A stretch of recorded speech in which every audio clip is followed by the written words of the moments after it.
নমস্কার। নকশি খাতায় আপনাদের সব্বাইকে স্বাগত। কেমন আছেন সকলে? আশা করি শান্তিতে আছেন, সুস্থ আছেন। আজ যে গল্পটি পড়ে শোনাচ্ছি তার নাম 'প্রথম পুরুষ'। লেখা শ্রদ্ধেয় সাহিত্যিক শ্রী নরেন্দ্রনাথ মিত্র। আমি আপনার অপরিচিতা। যদিও আপনাকে আমি চিনি, আপনার লেখা অনেক পড়েছি। লেখার ভিতর দিয়ে লেখককে একরকম করে জানা যায়। কেউ কেউ বলেন সেই জানাটাই সবচেয়ে ভালো। কিন্তু আপনাকে আমি চোখেও দেখেছি, প্রায় রোজই দেখি। যদিও আলাপ পরিচয় নেই, আপনি আমাকে চিনতেও পারবেন না। অবশ্য কত সহজে আপনার সঙ্গে গিয়ে আলাপ করতে পারি। একই পাড়ায় এত কাছাকাছি থাকি। কতদিন একই বাসস্টপে দাঁড়িয়ে বাসের জন্য অপেক্ষা করি। আপনি আর আমি একই বাসে যাচ্ছি, এমনও কতদিন হয়েছে। আপনার সঙ্গে আলাপ করা আমার পক্ষে খুবই সহজ। অনেকবার কৌতূহল হয়েছে, আগ্রহ হয়েছে, তবু গিয়ে আলাপ করিনি। এখন মনে হয় ভালোই হয়েছে। আলাপ করলে এই চিঠি আপনাকে লিখতে পারতাম না। অল্প পরিচয়ের ওপর নির্ভর করে আপনাকে সব কথা এত খোলাখুলিভাবে নিশ্চয়ই বলতে পারতাম না। অপরিচয়ের আড়াল আছে বলেই পারছি। আপনি হয়তো ভাবছেন, মেয়েটি কি নির্লজ্জ, আলাপ নেই তবু চিঠি লিখছে। তাও সংক্ষেপে দু চার কথা না লিখে আবোল তাবোল বকে আমার মূল্যবান সময় নষ্ট করছে। মনে মনে আমায় কত গাল দিচ্ছেন কে জানে। কিন্তু আর ভূমিকা বাড়াবো না। আপনাকে যথেষ্ট বিরক্ত করেছি, আর নয়। লেখক বলে আপনার ধৈর্য তো সীমাহীন নয়। হুঁ, বলবো বলে বসেছি, তবু বলতে লজ্জা করছে। বলি বলি করেও আসল কথাটা আরম্ভ করতে পারছি না। কীভাবে যে আরম্ভ করব তাও ভেবে পাচ্ছি না। মনে মনে ভাবা এক কথা, আর সেই ভাবনাকে কলমের মুখে ঠিক ঠিক বসিয়ে দেওয়া আরেক ব্যাপার। আপনারা কি করে যে তা পারেন আপনারাই জানেন। কিন্তু আপনি নিশ্চয়ই এতক্ষণে উত্ত্যক্ত হয়ে উঠেছেন। এবার শুরু করে দিই। আপনি আপনার সুবিধে মতো সাজিয়ে গুছিয়ে নেবেন। আ আমি যেমন যেমন ঘটেছিল তেমনটি লিখে যাই। কি অহমিকা দেখুন! আপনি যে এ কাহিনী লিখবেন তা আমি ধরেই নিয়েছি। এমন একটি পুরনো গতানুগতিক গল্প আপনি অনায়াসে বাতিল করেও দিতে পারেন। যদি দেন, আপনাকে দোষ দিতে পারি নে। কিন্তু আর কথা বাড়াবো না। লিখুন না লিখুন আপনি ভাববেন। আমার বলাটুকু আমি বলি। আমার তখন 17 বছর বয়স। ফার্স্ট ক্লাসে পড়ি। স্কুলে ভর্তি হতে একটু দেরি হয়েছিল। আমরা দু বোন দু ভাই। আমি সবচেয়ে বড়। বাবা সামান্য চাকরি করেন, অফিসের কেরানি। সংসারের সব খরচা চালিয়ে টিউটর আমাদের জন্য রেখে দেওয়ার ক্ষমতা তাঁর নেই। আমরা সে দাবিও করি নে। নিজেরাই সাধ্যমতো পড়াশুনো করি। আমি নিজের পড়াটুকু সেরে ভাই বোনদের পড়া দেখিয়ে দিই। দিদি থেকে একেবারে গুরু গম্ভীর দিদিমণি হয়ে বসতে চাই, কিন্তু ওরা তেমন মানতে চায় না। আমার টার্মিনাল পরীক্ষার রেজাল্ট দেখে বাবা মা দুজনেই সেবার খুব চিন্তায় পড়লেন। ইংরেজি অঙ্ক দুটোতেই কম পেয়েছি। মা বললেন, তুমি যে ওদের একটু দেখিয়ে টেখিয়ে দেবে তা তোমার কুষ্ঠিতে নেই। আমার তো রান্না খাওয়া নিয়েই কাটে। কাউকে যদি রেখে না দাও মিনুটা নির্ঘাত ফেল করবে। যাহ, নামটা আপনাকে বলেই ফেললাম। অবশ্য এ আমার ডাক নাম। বাইরে কেউ এ নামে আমাকে চিনবে না। পোশাকের নামেই বা কজন চিনবে? তবু নামটা ব্যবহার করবেন না। কি জানি কোত্থেকে কে চিনে ফেলবে। আমার লজ্জার আর শেষ থাকবে না। বাবা বললেন, তাই তো, একজন কাউকে রাখতে হয়, না হলে সত্যিই ওদের কিছু হবে না। আসলে পড়তেই বসে না। রাখি রাখি করেও মাস দুই কাটল। বাবার সব কাজেই অমন গড়িমসি। তিনি ভারী দীর্ঘসূত্রী। মা প্রায়ই এই নিয়ে বাবাকে খোঁটা দেন। আমরা যে এত গরিব তা নাকি নিতান্তই বাবার স্বভাবের জন্যে। মায়ের খোঁটার ভয় হোক আর যে জন্যেই হোক, বাবা কিন্তু সেদিন সত্যি এক টিউটরকে এনে হাজির করলেন। অন্য কেউ নন, তিনি বাবারই সহপাঠী বন্ধু। বাবা অবশ্য নাম ধাম সবই বললেন। তাঁর নাম আমি আপনাকে বলবো না। কেন বলবো না আপনি একটু বাদেই বুঝতে পারবেন। হয়তো এখনই পেরেছেন। তার নাম বলতে আমার কষ্ট হয়। শুধু কষ্ট নয়, দুঃখ, লজ্জা, মমতা সব একসঙ্গে মনের মধ্যে মিশে গিয়ে সে যে কি অদ্ভুত অবস্থার সৃষ্টি হয় আমি আপনাকে বোঝাতে পারবো না। আপনি নিজ গুণে সব বুঝে নেবেন। তিনি আমার বাবারই সমবয়সী, অথচ দেখে কিন্তু তা মনে হতো না। তাঁর তুলনায় বাবাকে অনেক বেশি বয়সী মনে হতো। সবাইয়ের স্বাস্থ্য তো সমান না। তাছাড়া মনে সুখ শান্তিও থাকা চাই। অল্প বয়সে সংসার ভার বাবার মাথার উপর পড়েছে। প্রথমে ছিলেন দাদু ঠাকুরমা পিসিমারা, পিসিমাদের বিয়ে হয়ে গেল। দাদু ঠাকুরমার সংসার থেকে বিদায় নিলেন, এলাম আমরা। বাবার দায় বাড়ল ছাড়া কমল না। বাবাকে খুব ভালো মেজাজে আমরা কমই দেখেছি। একে তো আর্থিক অবস্থা ভালো নয়, তারপর শরীরই বৈরী। ক্রনিক ডিসপেপসিয়ায় ভোগেন। কী বা এমন খান, যা খান তাও হজম হয় না। অম্বলের রোগেও ধরেছে। আসল যা বয়স, তার চেয়ে বাবাকে বুড়ো দেখায়। এরই মধ্যে দাঁত পড়েছে, চুল পেকেছে বাবার। মাঝে মাঝে সেই পাকা চুল আর পড়া দাঁতের সঙ্গে মানিয়ে নিজের বয়সকে ইচ্ছা করে তিনি বাড়িয়ে বলেন। 40 থেকে একেবারে 50-এর কোঠায় উঠে যান। জগৎ সংসারের ওপর এ যেন তাঁর আর এক ধরনের আক্রোশ। আমাদের সংসারে আমোদ আহ্লাদ বেশি ছিল না। বাবা অফিস থেকে বাড়িতে এলে আমরা খুব ভয় ভয় থাকতাম। একটা দেশি ব্যাংকে কাজ করতেন বাবা, যথেষ্ট পরিশ্রম হতো। ফিরে এসে খুবই ক্লান্ত হয়ে পড়তেন। কোনো রকম হইচই হাসাহাসি হট্টগোল পছন্দ করতেন না। আমার চেয়ে আমার ছোট বোন চিনু বাবার বেশি স্নেহ পেত। চিনু যে আমার চেয়ে দেখতে ভালো তা নয়, পড়াশুনোতেও মাঝারি, তবু বাবা ওকে বেশি পছন্দ করতেন। আমি একটু ফাঁকিবাজ ধরনের মেয়ে ছিলাম। সংসারের কাজকর্ম এড়িয়ে চলতাম। সেবা শুশ্রূষাও আমার বেশি আসতো না, এজন্য মায়ের বকুনি খেতাম। রূপ নিয়ে কি ধুয়ে খাবো? গরিবের সংসারে কোনো কাজকর্ম শিখলি নে, কি উপায় হবে বলতো? উপায় সম্বন্ধে তখন বেশি কিছু ভাবতাম না। মনে মনে বুঝে নিয়েছিলাম, বিয়ে তো আমাদের হবেই না। যা টাকা লাগে এক একটা বিয়ের, বাবা অত টাকা কোথায় পাবেন? পাশ টাশ করে চাকরি বাকরি জুটিয়ে নেব আমরা। তারপর দিব্যি স্বাধীনভাবে মহানন্দে থাকব। রান্নাবান্না কুটনো কোটার দিকে আমি যেতাম না, কিন্তু ঘরদোর সাজানো গুছানোর কাজ আমি ভালোই বাসতাম। সেই সঙ্গে নিজেও সাজতাম। গয়নাগাঁটি ছিল না, কিন্তু ফুল তো একটু চেষ্টা করলেই পাওয়া যায়। ফুল পেলেই আমি চুলে গুঁজতাম, কি কাঁচের গ্লাসে জল ভরে তাতে সাজিয়ে রাখতাম। সাদা ফুলই আমার বেশি ভালো লাগতো। জুঁই, বেলি, গন্ধরাজ ও রজনীগন্ধার ওপর আমার পক্ষপাত বেশি ছিল। বাবা এসব ফুলটুল ভালোবাসতেন না। দেখলে বলতেন, গরিবের আবার ওসব ফ্যাশন কেন? মা তখন আমার পক্ষ নিতেন। ফ্যাশন আবার দেখলে কোথায় তুমি? ওদের কি সোনা দানা শাড়ি গয়না কিছু আছে যে ফ্যাশন করবে? শাড়িখানা একটু ঘুরিয়ে পড়ল, একটা টিপ পরল, কি একটা ফুল গুঁজল, তাতেই যদি তোমার মহাভারত অশুদ্ধ হয় তো হোক। পুরনো ভাড়াটে বাড়ি, চারিদিকে স্যাঁতস্যাঁতে ফাটল ধরা দেয়াল। এক চিলতে জায়গা ছিল দেয়ালের সামনে।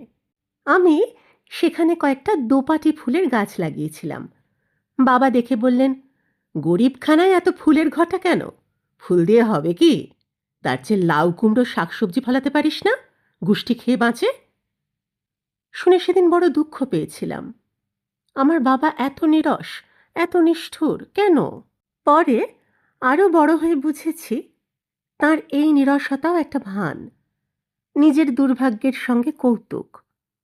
আমাদের এই অভাব অনটনের সংসারে বাবার সেই স্বাস্থ্যবান, সুদর্শন, সুপ্রসন্ন বন্ধুকে দেখে মনে হলো তিনি একেবারে ভিন্ন জগতের মানুষ। অথচ তিনিও বাবার মতোই সামান্য চাকরি করেন, সস্তা মেসে থাকেন। শুনেছি গাঁয়ের বাড়িতে তাঁকেও টাকা পাঠাতে হয়। বাড়িতে মা আছেন, দিদি আছেন, দুজনেই বিধবা। জীবনের জন্য সংগ্রাম তাঁরও আছে, কিন্তু বাবার মতো যেন এমন ক্ষত বিক্ষত হয়ে যাননি। তাঁর চাল চলন, পোশাক আশাকে কোনো পারিপাট্য নেই, জাঁকজমক আড়ম্বরের ভাব নেই। গেরুয়া রঙের পাঞ্জাবি পরেন তিনি, মোটা সস্তা কাপড়ের জামা, পরনের ধুতিও তাই, কিন্তু খুব পরিচ্ছন্ন। কোনো দিনই তাঁর জামাকাপড় ময়লা দেখিনি।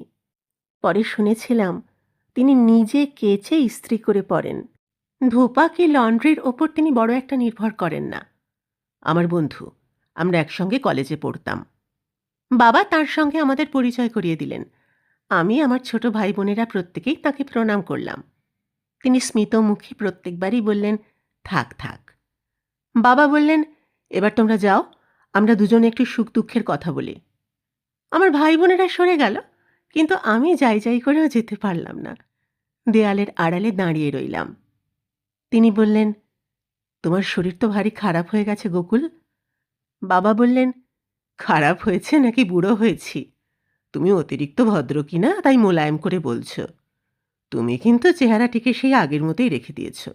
20 বছর আগেও যা দেখেছি এখনও তাই। তিনি বললেন, তাতে কি এসে যায়? আসল বয়স তো আর কমে না, বাড়েই। আমার কিন্তু মনে হয় তুমি শরীরের যত্ন-টত্ন নাও না বলেই। বাবা বললেন, হাহাহার যত্ন! নিজের কথা ভাববার অবসর আছে নাকি যে ভাববো? রাত পোহালে এতগুলি মুখের আহার কি করে জোগাবো সে ভাবনাতেই অস্থির। তোমার কি? ঘর সংসার নেই, বিয়ে থা করনি, দিব্যি বাবু কার্তিক সেজে ঘুরে বেড়াচ্ছ। আমার কি আর সে উপায় আছে ভাই? তিনি কোনো জবাব দিলেন না, হাসি মুখে চুপ করে রইলেন। তিনি যে বিয়ে করেননি সে কথা শুনে আমার ভারী ভালো লাগলো। ওদের মধ্যে আর কি কথা হলো শোনবার আমার খুব ইচ্ছে ছিল, কিন্তু চিনুকে দিয়ে মা আমাকে রান্নাঘরে ডেকে পাঠালেন। ধমক দিয়ে বললেন, ওখানে চুপ করে দাঁড়িয়ে আছিস কেন? বাড়িতে একজন ভদ্রলোক এলে চাটা করে দিতে হয়, খাবার আনিয়ে দিতে হয়, সে জ্ঞান নেই তোর? আমি বললাম, তুমিই তো সব করছো। মা রাগ করে বললেন, হ্যাঁ, আমি সব করবো আর তোরা হাত পা কোলে করে বসে থাকবি। মার সঙ্গে আর কথা কাটাকাটি না করে আমি চা করতে গেলাম। রাস্তার দিকের যে ঘরটায় বসে তিনি বাবার সঙ্গে কথা বলছিলেন, আমি সেখানে চা আর খাবার নিয়ে হাজির হলাম। মা বড় একটা বাইরের লোকজনের সামনে বেরোন না। বেশি পীড়াপিড়ি করলে বলেন, কি করে বেরোবো? তোর বাবা কি আমাকে ভালো একখানা শাড়ি কিনে দিয়েছে, নাকি দুপাতা লিখতে পড়তে শিখিয়েছে? সেই বাপের বাড়ি থেকে যেটুকু যা শিখে এসেছিলাম। তারপর তোদের সংসারে এসে সেই যে হেঁসেলে ঢুকেছি, লোকসমাজের সামনে আমি বেরিয়ে কি করব? আমি কি কারোর সঙ্গে আলাপ পরিচয় করার যোগ্য? এও এক ধরনের জেদ। বাবার মতো মার জেদও কম নয়। মা কিছুতেই বেরোলেন না, সেদিন নয়, তার পরেও নয়। বাবার বন্ধু কিন্তু আসতে লাগলেন। আমাদের টিউটর নেই শুনে নিজে থেকেই আমাদের পড়াশোনা দেখিয়ে দিতে লাগলেন। আমরা তো খুব খুশি। তিনি আমাদের শুধু টিউটর নন, সঙ্গী, বন্ধু। যে বন্ধুত্ব আমরা বাবার কাছ থেকে পাইনি, তা তাঁর কাছ থেকে পেলাম। এমন পাওয়া আমাদের আশার অতীত ছিল। প্রথম প্রথম বাবা ভদ্রতা করে বলতেন, আমার এসব ভালো লাগছে না। এই সময়টা তুমি ওদের পেছনে নষ্ট করবে, অথচ আমি তোমাকে কিছুই দিতে পারবো না। তিনি বললেন, তুমি আবার কি দেবে? যা দেবার বৌদি তো দিচ্ছেন। এমন চা জল খাবার আমার আর কোথাও জোটে নাকি? রেস্টুরেন্টে আমি পারতপক্ষে যাইনি। ঢুকলেই এমন একটা গন্ধ বেরোয়, আমার গা বমি বমি করে। কোনো সংকোচের কারণ নেই তোমার গোকুল। অফিস থেকে ফিরে মেসের তক্তপোষে শুয়ে তো কড়িকাঠ গুনি, আরে না হয় বসে বসে দুজন রুমমেটের সেই একঘেয়ে অভাব অভিযোগের কথা শুনি। এই তো কাজ। তার চেয়ে তোমার ছেলেমেয়েদের নিয়ে সময়টা বেশ কাটে। ধরো আমি এখানে বেড়াতেই আসি, পড়ানোটা ফালতু। তবু বাবা বলেন, এই সময় অন্য কোথাও টিউশন করলে কত টাকা রোজগার করতে পারো, কিন্তু আমি তো তোমাকে। তিনি বললেন, তুমি সত্যিই বুড়ো হয়েছ গোকুল। কেবল টাকা টাকা টাকা টাকা। টাকার দরকার সংসারে কার না আছে, কিন্তু টাকাটাই তো সব নয়। তুমি ভেবো না, টাকার দরকার যদি তেমন হয় আমি তোমার কাছ থেকে চেয়ে নেব। বাবা হেসে বললেন, তুমি ভেবো না, চাইলেই আমি সঙ্গে সঙ্গে তোমাকে টাকাটা দিয়ে দেব। তিনি সপ্তাহে 3-4 দিন করে আসতে লাগলেন। যখন পরীক্ষার সময় কাছাকাছি এসে গেল, তিনি রোজ আসতে শুরু করলেন। রবিবার দিনটিও বাদ যেত না। পড়ানোর বদলে তিনি যখন টাকা পয়সা কিছু নেন না, তার আদর যত্ন তো ভালো করে করতে হয়। মা পেরে ওঠে না। সেই ভারটা আস্তে আস্তে আমিই নিলাম। বেশি পয়সা খরচ না করে নিত্য নতুন রকমের জিনিস যাতে তাঁর সামনে দিতে পারি, আমার সেই দিকেই লক্ষ্য ছিল। কোনোদিন দো ভাজা চিঁড়ে আর লঙ্কা ভাজা, কোনোদিন বা ঘি মুড়ি, কোনোদিন চিঁড়ে কলা আর 1 আনার দই, কচ্চিৎ কখনো লুচি আর আলুর দম আমি তার জন্য করে রাখতাম। এই নিয়ে মাও ঠাট্টা করতেন, আর ছোট বোন তো করতই। আমি কারো জন্য কিছু করি নে, কিন্তু মাস্টার মশাই এলে কি যে করব ভেবে পাই নে। চিনু আমাকে খ্যাপাতো, মাও সেই সঙ্গে যোগ দিতেন। আর কেউ কিছু করে দিলে ওর পছন্দই হবে না। শনিবার কি রবিবার মাঝে মাঝে রাত্রে আমরা ওকে খেতেও বলতাম, আর বিশেষ করে সেই উপলক্ষে আমি 2-1টি পদ রাঁধতাম। প্রথম 2-1 বার তো নষ্টই করে ফেললাম মাছের ঝোল, ঝাল নুন বেশি হয়ে গেল, কিন্তু তারপর আর তত ভুল হয়নি। তিনি ভালো পড়াতেন। আমি যে ফার্স্ট ডিভিশনে ম্যাট্রিকুলেশন পাশ করলাম তা তাঁরই গুণে। আমার ভাই বোনেরাও ক্লাসে প্রমোশন পেয়ে উঠল। তবে অত ভালো রেজাল্ট হয়নি তাদের। তারা বলতে লাগলো, উনি তো দিদিকেই পড়ান। আমি ধমক দিয়ে বললাম, হিংসুটে কোথাকার, তোদের পড়ান না বুঝি? আমাকে কলেজে ভর্তি করার জন্যে বাবার যত না গরজ, ওর গরজ তাঁর চেয়ে অনেক বেশি। তিনি সব খোঁজ খবর আনলেন, নিজের সঙ্গে করে নিয়ে ভালো কলেজে ভর্তি করে দিলেন। বইপত্র কিছু কিছু কিনে দিলেন। বাবা বললেন, ও কি তুমি দিচ্ছ কেন, তুমি আর কত দেবে? তিনি বললেন, কী বা দিচ্ছি। আমার কাহিনীর এই প্রথম অংশটুকু যত সহজে লিখতে পারলাম, তার পরের অংশটুকু তেমন করে লিখতে পারবো না। যদি বলি লজ্জা করবে, আপনি মনে মনে বলবেন মেয়েটা কি ন্যাকা। কিন্তু আপনি আমাকে যত গালাগালি দিন, আমার পক্ষে সত্যিই সেসব কথা লেখা কঠিন। আপনার পক্ষে অনুমান করা কঠিন নয়। আমার বাবা কড়া মেজাজের মানুষ, তেমনি একালের লোক হয়েও সেকালের রীতিনীতি মেনে চলার পক্ষপাতী।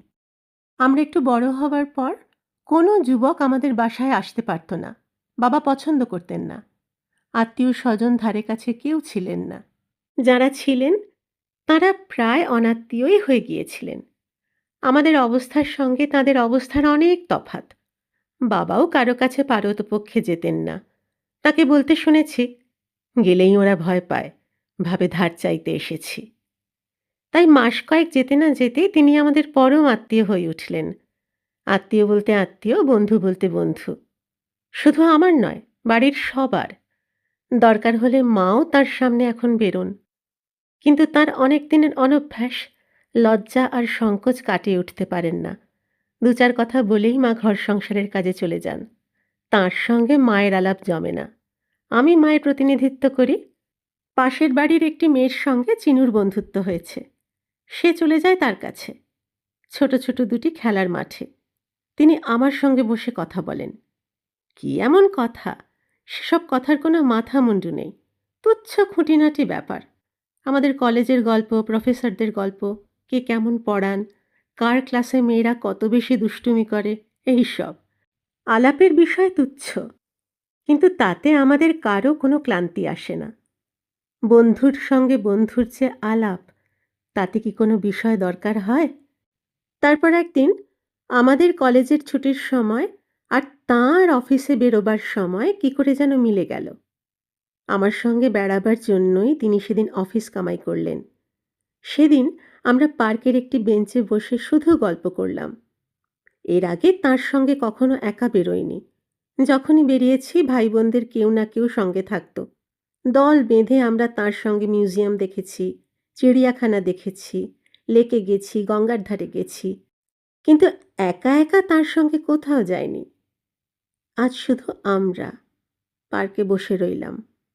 কিন্তু মনে হলো বিশ্বভুবন ঘুরে ঘুরে দুজনে এক অজানা রাজ্যে এসেছি। তখন প্রায় দুপুর, গ্রীষ্মকাল, রোদের তাপ প্রচণ্ড। বেড়াবার মতো সময় তখন নয়। কিন্তু সেই রোদ আমার গায়ে লাগলো না। এত গরম বাতাসকেও মনে হলো বসন্তের দান। আর সেই বাতাসের মধ্যে যে কী মত্ততা ছিল, তা আমি বর্ণনা করতে পারবো না। হঠাৎ তিনি আমার হাতখানা কখন যে নিজের হাতের মধ্যে তুলে নিলেন আমি টের পেলাম না। যখন পেলাম, সঙ্গে সঙ্গে ছাড়িয়ে নিতে পারলাম না। সেদিন বাড়ি ফিরতে আমার দেরি হয়ে গিয়েছিল। বেলা প্রায় 1টা। মার বকুনির শেষ ছিল না। দেরি হওয়ার কৈফিয়ত হিসেবে বললাম, ক্লাসের একটি মেয়ের বাড়িতে গিয়েছিলাম। মা বললেন, কেন? বললাম, "উম, পড়া দেখে নেওয়ার জন্যে।" মা কাঁসার আওয়াজের মতো গলায় বললেন, বাজে কথা, মিছে কথা, তোমার পাখা গজিয়েছে বুঝতে পারছি। আমরা আরও সতর্ক হয়ে গেলাম। সতর্ক হয়ে কী এমন করেছি? গোপনে দেখা সাক্ষাৎ আর বেড়ানো, কখনো বাসে ট্রামে, কখনো পায়ে হেঁটে, কখনো ট্যাক্সিতে। যেসব জায়গায় আমি ভাই বোনদের সঙ্গে দল বেঁধে গিয়েছি, সেই জায়গাগুলিতে একা একা ওর সঙ্গে ঘুরেছি। এতে স্বাদের কত তারতম্য, তা এর আগে কখনো বুঝতে পারিনি। তারপর বছর 2 বাদে আমার আইএ পরীক্ষা তখন এগিয়ে এসেছে। কিন্তু আমি তেমন করে তৈরি হতে পারিনি। পরীক্ষাটা এবার না দিয়ে পারা যায় কিনা ভাবছি। তেমনি এক দুঃসময়ে তিনি কথাটা পাড়লেন। পথে ঘাটে নয়, পার্কের অচঞ্চল বেঞ্চে কি চলন্ত ট্যাক্সিতে নয়, আমার ঘরের মধ্যেই মাস্টারমশাইয়ের চেয়ারে বসে তিনি শঙ্কিতা পরীক্ষার্থিনী ছাত্রীর কাছে সংকট মোচনের প্রস্তাব আনলেন। সেদিন বিকালে আমাদের বাসায় আর কেউ ছিল না। বাবা অফিস থেকে ফেরেননি। মা মামার অসুখের খবর পেয়ে চিনুকে নিয়ে তাকে দেখবার জন্য চেতলায় গেছেন। ছোট ভাইরা স্কুল থেকে ফিরে দুটি খেয়ে কোথায় বেরিয়ে গেছে কে জানে। তিনি এলেন। কেউ বাড়ি নেই শুনে খুশি হলেন। আমি তাড়াতাড়ি তাঁর চা জলখাবার করে দিলাম। তিনি বললেন, কেন সময় নষ্ট করছো? ততক্ষণে পরীক্ষার পড়া পড়লে কাজ হতো। আমি হেসে বললাম, পরীক্ষা দেব কিনা তারই ঠিক নেই। তিনি বললেন, না দিয়ে কি পারবে? ফিস টিস দেওয়া হয়ে গেছে, তোমার বাবা বকবেন না? আমি বললাম, সেই তো ভয়, তখন যে কোথায় পালাবো। তিনি বললেন, পালাবার জায়গা কিন্তু আছে। আমি বললাম, আছে, কোথায় বলুন তো? তিনি বললেন, তুমি কি সত্যিই জানো না? তিনি আঙুল দিয়ে নিজের বুকখানা দেখিয়ে দিলেন। কেন বলতে পারবো না? আমার ভারী অস্বস্তি লাগতে লাগলো। দম আটকে এলো যেন আমার। ঘরের দরজা ভেজানো ছিল, জানলা বন্ধ, হাওয়া খেলছে না ঘরের মধ্যে। সেই জন্যে কি? কিন্তু উঠে গিয়ে দৌড় জানলা খুলে দিতেও আমি পারলাম না। তিনি আমার হাতখানা আজও নিজের হাতের মধ্যে তুলে নিলেন। তারপর বললেন, বলো রাজি। তাঁর গলা কাঁপছিল। নাকি তিনি নন, আমিই কাঁপছিলাম। আমারই পৃথিবীতে ভূমিকম্প হচ্ছিল তখন। আমি হঠাৎ কোনো কথা বলতে পারলাম না। তিনি আমার হাতখানা আরো শক্ত করে চেপে ধরে বললেন, গোকুল নিশ্চয়ই আপত্তি করবে, কিন্তু তাতে কিছু এসে যায় না। তুমি সাবালিকা হয়েছ, তোমার যদি মত থাকে আমি যে কোনো ঝুঁকি নিতে রাজি আছি। তোমার জন্য আমি সব করতে পারি। আমি জোর করে তার হাত থেকে হাত ছাড়িয়ে নিলাম। আমার মনে হলো এমন বিসদৃশ্য অসম্ভব আর অশ্লীল কথা আমি জীবনে শুনিনি। যিনি আমার বাবার বয়সী, বাবার বন্ধু, তিনি একথা ভাবলেন কি করে? আমার বাবার যিনি জামাই হবেন, তিনি কি বাবাকে নাম ধরে ডাকবেন? ছি ছি ছি, এর চেয়ে অদ্ভুত, এর চেয়ে হাস্যকর আর কি হতে পারে? আমি বললাম, আপনি কি পাগল হয়েছেন? আপনি এ কথা ভাবলেন কি করে? ছি, আপনি আর আসবেন না। আমি এর চেয়ে কঠিন কিছু বলতে পারিনি। ইচ্ছা কিন্তু হয়েছিল তাকে তীব্র ভাষায় তিরস্কার করি। তিনি যে অপমান আমাকে করলেন তার শোধ নিই, কিন্তু পারিনি। তাঁর মতো মানুষের পক্ষে ওইটুকুই যথেষ্ট। তিনি আর এলেন না। ইদানিং তাঁর চালচলনে, ধরন ধারণে বাবা মা কেউ প্রসন্ন ছিলেন না। তবু ওঁর না আসাটা বাবা লক্ষ্য করলেন। তিনি বললেন, ও আসছে না কেন রে? এখন তোর এই পরীক্ষার সময় এখনই ও কামাই করতে শুরু করলো? বললাম, আমি তাকে নিষেধ করে দিয়েছি বাবা। কেন? বললাম, আর কিছু জিজ্ঞেস করো না বাবা। বাবা একটুকাল চুপ করে রইলেন। তারপর পরম আক্রোশে দাঁতে দাঁত ঘষে বললেন, রাস্কেল কোথাকার, আমি এর শোধ নিয়ে তবে ছাড়ব। যতদূর জানি বাবার কিছু করেননি। তারপর কয়েকটি মামুলি ঘটনা ঘটল। আমি পরীক্ষায় ফেল করলাম। বাবা ধার কর্জ করে আমার বিয়ে দিলেন। তিনি পরীক্ষায় পাশ করলেন। জামাইয়ের কম বয়স, স্বাস্থ্য ভালো, পুলিশ ডিপার্টমেন্টে চাকরি করে।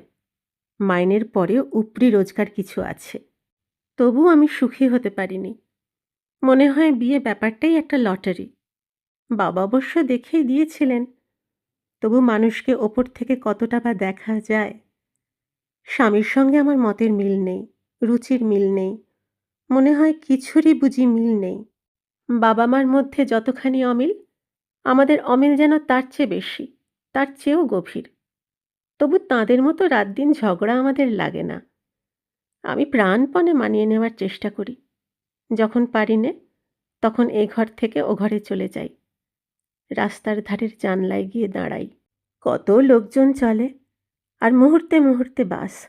সরকারি বেসরকারি সব বাসই আমাদের এই শহরতলির রাস্তা দিয়ে চলে আজকাল। কোনো কোনো দিন তাঁকেও দেখি। আপনাকে যেমন দেখি, তাঁকেও তেমনি আড়াল থেকে দেখতে পাই। তিনি মাঝে মাঝে এদিকে কোথায় যেন আসেন। কেন আসেন, কার বাড়িতে আসেন তা জানি না। মুখখানি ভারী করুণ বলে মনে হয়। কেমন অন্যমনস্কের মতো বসে থাকেন। সেই বেশভূষা, চেহারা সবই ঠিক সেই রকমই আছে। শুধু মানুষটার ভিতরটা যেন একেবারে বদলে গেছে। ভূমিকম্পে ধসে গেছে যেন এক প্রাচীন রাজপ্রাসাদ। মাঝে মাঝে ইচ্ছে হয় ওকে ডাকি। ওর ঠিকানা আমার জানা আছে। ভারী ইচ্ছে হয় ওকে আসতে বলি। তারপর বসে বসে গল্প করি। মনে হয় গল্প করার মতো সুখ যেন আর নেই। মরমী মানুষের কাছে দুঃখের কথা বলেও সুখ আছে। কিন্তু ডাকতে সাহস হয় না। যদি না আসেন, কি যদি সত্যিই এসে পড়েন? গল্পটি শেষ হলো। কেমন লাগলো জানাবেন। যদি ভালো লাগে চ্যানেলটি সাবস্ক্রাইব করে আমার পাশে থাকবেন। নকশি খাতাকে আপনার নিজের করে নেবেন। সকলে খুব ভালো থাকুন, আনন্দে থাকুন, সুস্থ থাকুন, পরিবারকে নিয়ে শান্তিতে থাকুন। শিগগির দেখা হচ্ছে আরেকটা গল্প নিয়ে। আজ আসি।